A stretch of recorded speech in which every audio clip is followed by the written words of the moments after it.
L'information a été livrée vendredi dernier dans un quotidien de la presse écrite. Selon ce journal, le port de San Pedro est menacé de cessation d'activité.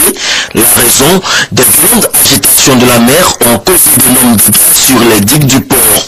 Pour en savoir un peu plus, notre équipe de reportage se rend à la direction générale du port autonome de San Pedro.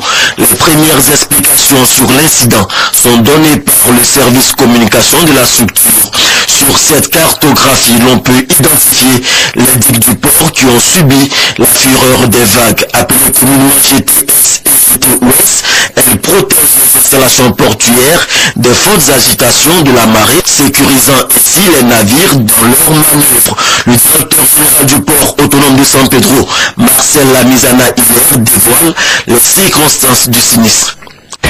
Cet ouvrage-là que vous voyez, qui est donc la GT Ouest, qui a pour fonction justement de freiner le port intérieur, a subi les assauts de vagues virulentes, créant ainsi cette brèche que vous voyez.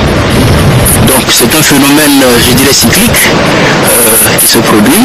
Bon, fort malheureusement pour nous, c'est notre ouvrage qui a cette fois-ci subi les conséquences justement de cette vague dont je parlais tout à l'heure.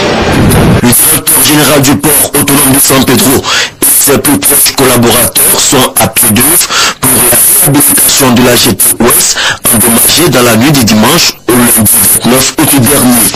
Nous avons entamé les travaux de réparation d'urgence de la GT. De quoi s'agit-il? Donc réaliser en 3 jours la voie d'accès pour tous les engins, ensuite consolider automatiquement la brèche, pour laquelle la durée des travaux est estimée à 3 semaines maximum. S'agissant de l'impact des dégâts sur les activités du port autonome de San Pedro, le directeur général de la structure tient à rassurer l'ensemble des populations. Le port n'est pas menacé. J'en appelle à la sérénité, à la lucidité de tout un chacun, de sorte à permettre à ce que ce port-là vive normalement. Les opérateurs portuaires font leurs activités. Vous avez là 3 navires en opération et ça fait depuis 6 jours, il y a plus de 12 navires qui sont